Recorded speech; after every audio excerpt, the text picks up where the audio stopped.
by Steely Dan of Pretzel Logic. That light's too bright and I've just had a bath, so my face is all red. I don't know what to do with it. I'm all over the place today. There's been a catastrophe. You know, like when I announce I'm going to do one of these stupid things, and you all ask questions, and I sort of cut and paste the questions, and I sort of put them in a document. I actually use an email, and I put them all in there, like 20 questions or whatever. And then when I've done this, I delete the emails. I don't send the email. And I do that, for two reasons now. Before it was because I couldn't read them all live. It was too small and it was too fast. And I couldn't be bothered. And I wanted to make sure we got enough, which we always do.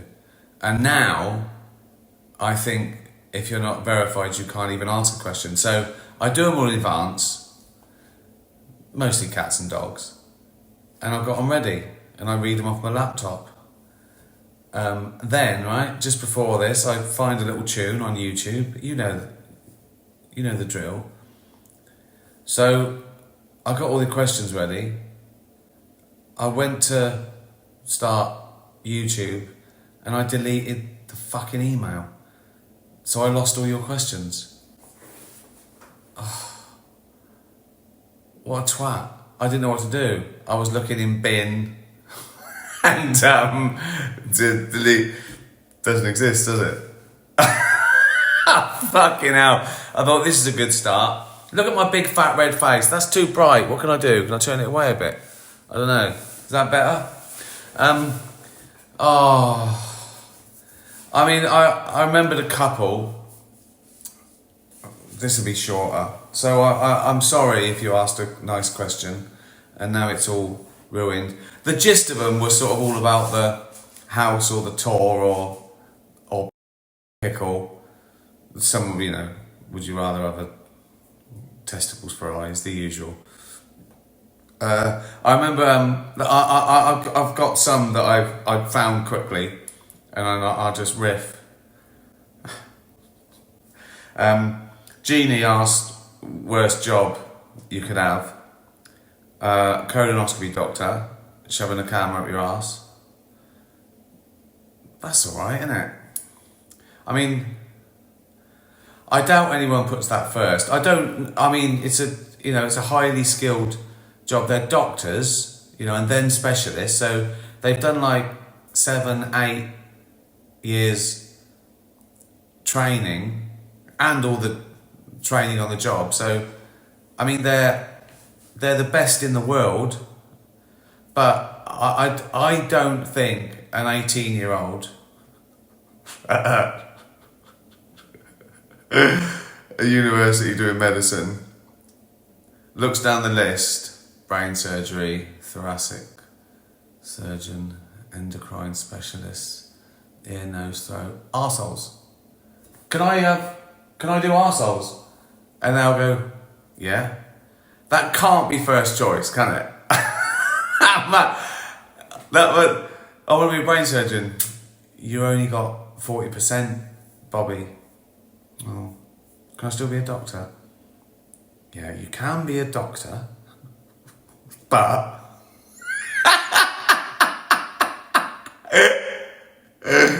turn the gurney round.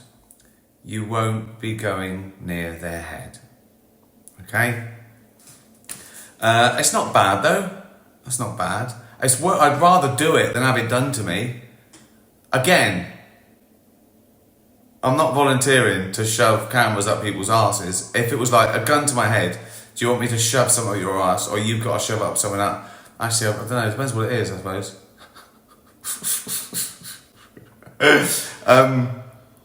If it was an ice lolly, it might be like in a hot weather. That might be. Don't shove ice lollies up your ass. I'm not a doctor, but don't do that. Colonoscopy, coroner, sawing A skull off. That's horrible, isn't it?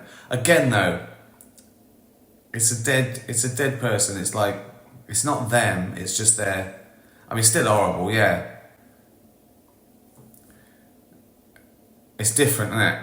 Because the arse is a live person, and they're probably checking up on you. You're shoving their finger out, and they're checking. First of all, they're saying, you know, can I see your diploma? And then just making sure what you're doing back there. Whereas you don't get any jip from a dead body, so there's that. It's probably not messy, is it, either? Because it's all...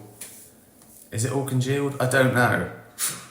Arse, live arse, dead skull.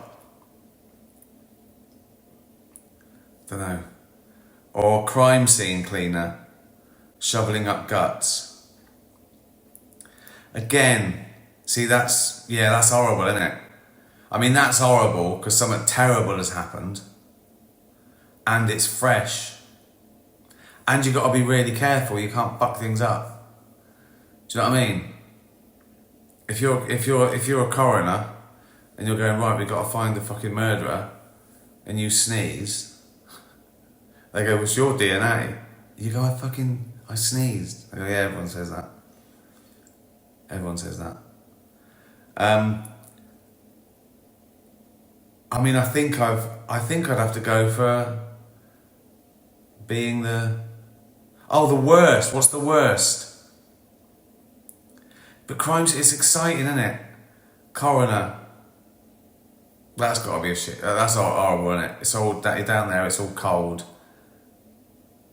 You got to speak to the relatives. He's died, and now I've got to saw his head off. Why is it straight to the head? Do they always do that? Do they have to do that? Can't they just... If someone's hit by a bus, do you care what they go hit by a bus? Does it matter? I don't know. That's the worst one. Going every day, you're just seeing a dead person with a grief-stricken family. That's got to be the worst job. I don't mean it's it's not a terrible thing to do. Good, someone's got to do it, and it's a great. So they.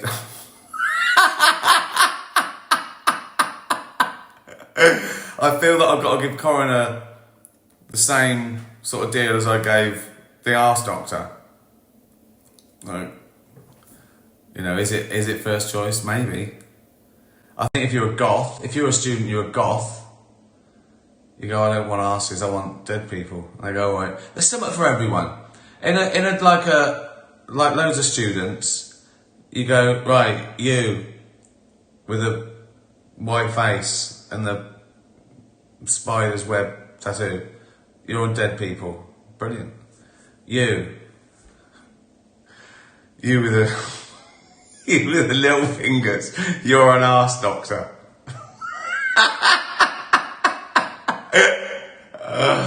Oh God. Okay, and there was I remember one from No Meat Pete was would I rather be deaf, dumb or blind for a week? This is the quality of questions I nearly lost. It would have been a tragedy if I hadn't remembered these. Blind, forget it. I've got to see where I'm going. Deaf or... I think deaf. Because I get more annoyed by sound than anything else. Sound annoys me. I got that misophonia, or was it I don't know, that one. So fucking anything annoys me. Just someone walking past talking. If I can hear them, I think just keep the fucking noise down. Anything. Except animals, they don't annoy me. You know what I mean? I could have fucking buffalo rutting and wolves howling and owls hooting. Lovely. Someone's got their telly on slightly too loud. Call the police. So I couldn't be dumb. I couldn't keep quiet. Fucking hell. Again, nothing. I've got nothing against deaf. I don't even think we should say deaf, dumb and blind. We're probably breaking some sort of rules there, aren't we? Shouldn't we say hard of hearing, hard visually impaired, and quiet. I don't know. Oh, it's going to get me into trouble, Pete. If I had to, and I know, I'm not saying it's cool, but out of those, I think I could just about manage to be deaf for a week. More than the others. Tony asked, will this be the last move ever? We just moved to a new house. Yeah, that's what I thought. I thought this is it. I thought the last one, I thought this is the house I'm going to die in, right? But I didn't die, and I wanted a tennis court. So we had to move to a bigger house with a bigger garden just so I could get a tennis court. And I just thought, this is amazing. This is perfect. This is amazing. It's not even finished yet, and it's great. I love it, right? And then the other day, Jane went, I said about the last time we were, she went, well, no, we can't live here when we're 80. So that's like a ticking clock, isn't it? It's like, there's all these stairs too big for... So I'm going to be moving when I'm 80. I went, no, let's not move. Let's just move in a load of doctors and nurses and security sort of odd job. I could probably... like the old feudal system when the castle had... There was like an inner castle, and in the castle, they had their little rooms, like a seamstress and a fucking butler. I could have that here, couldn't I? I could have like a little team, little driver, someone to play table tennis with, someone to sort of out. There's a lift actually, I don't need. So I think that would be better. Moving at 80, all this shit again. I don't even want to think about it. Jane did most of it anyway. Oh God. Moving at 63 was fucking bad enough. Stressful. Right. Someone said, why is Dutch Barn in a brown bottle? It's a good question. This is exhausting, trying to think of it. I'm too old for this, so I'm too old for moving. By the time we finish the tennis court, I'll be too old for fucking tennis.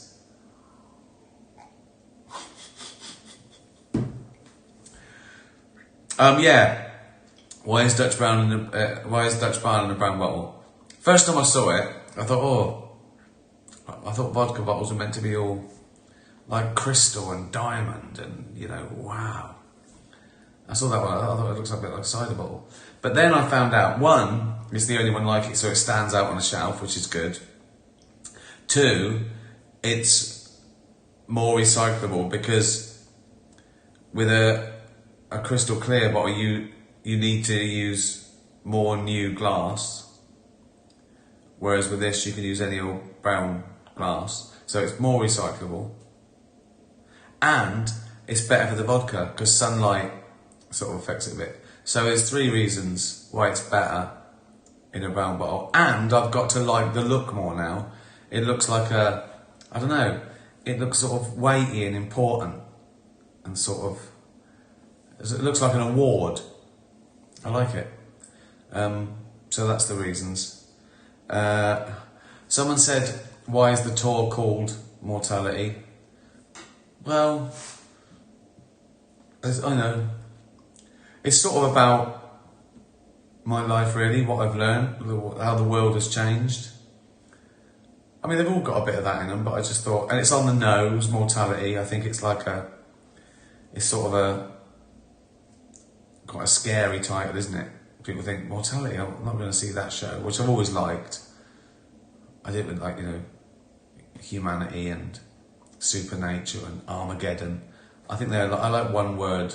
They're only a leaping off flights, but this is definitely the most, I think, personal and confessional, and I even talk a little bit about behind the scenes of the Golden Globes and what that was like, and I've never talked about that, and that's one of my favourite bits, and people know it's true as well, and I'm getting closer to mortality, just in case it's my last ever one. Like if I do that and I go on Netflix and I die the next day, then people go, oh, was good with timing, wasn't it? Not from me.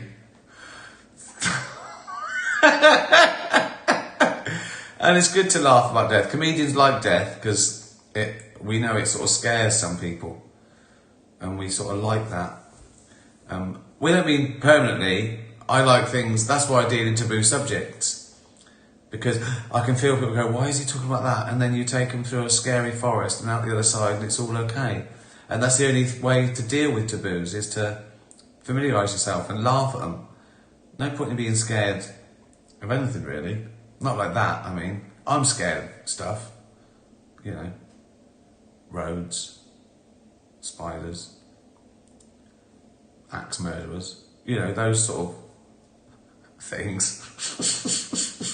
Admin. That annoys me. If someone said, you're going to get punched in the face today, I go, what happens? Nothing, it just hurts. And you go, alright. I go, if they say you're going to get punched in the face today, so you have to go to the dentist, I go, fuck that. Just fucking do something else. Do something where I don't have to have any admin. That's what I worry about. Do you know what I mean? If something happens, if you break something, if I can just throw it away, that's fine. I go, oh, fuck me, I've got to get that fucking fixed. That's what annoys me. Admin. Having to do shit. Do I have to do anything? No, fine. Fill your boots. Fucking don't bother me. This is all in my head. I said before, I'd be checker. If there was a little doctor in the basement, it doesn't be a little doctor, be any size doctor, really. Not a giant, but you know what I mean? Like, I'd be down there all day. I'd go, what's that? He'd go, nothing. I go, cheers. You know what I mean? But if I go, oh, what's that? Oh, fucking lump. You're going to see a doctor? No, I'm not a fucking call up, do a fucking, no. Just make it go away. So, I think I speak for all of you. Oh, God. Oh, yeah, one guy, I can't remember who it was or what the names were. One guy was doing his first stand-up next week and said, what bits of advice would you give? It's tough, really, because no one really takes advice, and it doesn't mean anything. I've read books on comedy in retrospect that make sense, but if I'd have read them at first, I don't know. You can't. You've got to do it. That's the first thing. Just do it. You've got to do it. You can't plan it. You can't really. You can have some things to talk about. I remember my first couple of shows. I wrote the shows, like, 10,000 words, and I thought this is good stuff. And then I sort of learned it, and I went out there and I practiced it. Animals, politics. The first 2 or 3, I think, and then gradually. And particularly from Humanity onwards, I sort of did the opposite. I went out with less, but I did more warm-ups. And this one, I've already done about 60 warm-ups. You've got to do it. It finds the audience find the funny for you. You've just got to, There's bits I've done in this that could be stand-up things. I won't bother. I've got about 20 books of notes there. I go, I don't remember that. I don't know what that is. That didn't work. That was shit. You don't know till you try it. So you've just got to do it, really. But I'd say, be honest. Just be honest. If you go out there, just go. I mean, this is probably bad advice, because you might say, oh, you never let them show blood. But I quite like it when a new comedian goes, fucking hell, I'm nervous. I go, oh, go on then, go on, have a go. You know what I mean? As opposed to seeing them shaking and then pretending to be brave. It probably, I don't know if that's good. But I'd be honest. Tell them how you feel. Tell them why you're doing it. Tell them it's your first gig. Whatever. Just be honest. Tell them what you're feeling. I think the first thing is that they've sort of got to like you, really. If you can have great material, but if they just don't like you for some reason, you're always starting from scratch. Where if you've got some sort of empathy with the audience, they like what you're doing. It's like you get momentum, Even your silences get a little bit of goodwill. So I'd say be honest, be yourself, I think. Talk about what you know and what you care about and what you just find funny. Try and make yourself laugh. Do stuff that you would find funny. Yeah, it's a difficult one to give advice because it's all in the nebulous and it means nothing. And there's also no shortcuts. You'll find your voice. You'll find your voice. There's probably a formula, but it might be, depends on how old you are. I think you were pretty young when you were. So you'll find your voice in 10 years maybe, or maybe 5 if you. I started late, so I probably found it a little bit quicker. But because life counts as well, you know. If you start when you're 40, you're not starting when you're 40. You started when you were 20. You just weren't doing it professionally. I was always fucking about and trying to make people laugh. So I had like 20 years of warm up. I'd say it's harder when you're 20 than when you're 40, doing it for the first time. But then you've got that bravery of youth. I think that you lose a bit. You lose your nerve a bit. So just have fun. It doesn't matter either. Know that the first 100 gigs, they won't be carrying you down the street. You know, they won't all be triumphs. They'll be like, nah, I was alright. Oh, don't do that again. Oh, that's not me. Oh, they hated that. You know. Then again, I've done things they've hated for 10 goes, and then they love it on the 11th because one little thing changed. Sometimes it's a little bit of magic, a little bit of alchemy. I mean, there is an answer. You just don't know it. Sometimes it can be what's happened in the news. Sometimes it can be in what order you did the set. It's like the audience are like a human algorithm. They go closer, closer, done. No, yep. Yes, you just have to keep trying stuff. Well, I mean, I can't remember the others. There was what's the new house like? I love it. Yeah. Can we have a tour? No. What was the other things? Al's Pickle, great. She likes the lobby. It's like 3 floors, and it's like. Yeah, it's echoey. So sometimes she just stands in the middle, she goes, meow, and she likes the noise. Oh, God. Thank you for buying Dutch Barn. I've been learning all about marketing. I've been just coming up, trying to push the envelope on, trying to be brave in advertising, but you just get... I think adverts are all shit because they're not allowed to be good. The slightest thing, they go, oh, we're worried about that. Oh, we'll get a complaint. I mean, that's why there's, I suppose, more innovation on the internet. But if you want to put an advert out after fucking Coronation Street, it better be bland. It better be really, really bland and saying nothing. I'm just going to keep trying to push it and see what I can get away with. Yeah, probably destroy the company. Worth trying it. It's worth it for the laugh. It's like that thing. There's a button, do not press. Fucking hell, that's hard not to press it, isn't it? That is hard not to press it, isn't it? You don't know. It could be good. It could be bad. It could be a nuclear button. It could be free pizza. If that was a choice and you pressed it, there was a chance it was a nuclear button, but you might get a free pizza. What sort of fucking greedy maniac, psychopath, fat little twat would you be if you pressed that fucking button? Right, I've run out of questions. I can't remember any of them. Thank you for following. Buy Dutch Barn, retweet the adverts because you're the only one that's gonna see them because we keep getting disqualified from TV and bus stops and stuff.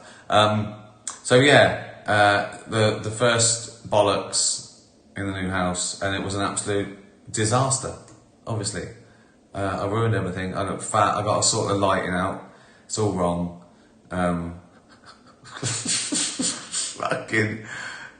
Fuck me. What a piece of shit. Well, thanks very much, everybody. Tatty bye. Be nice to animals. Oh, I've got paint all over my hands. I've been painting. Tatty bye. Bye.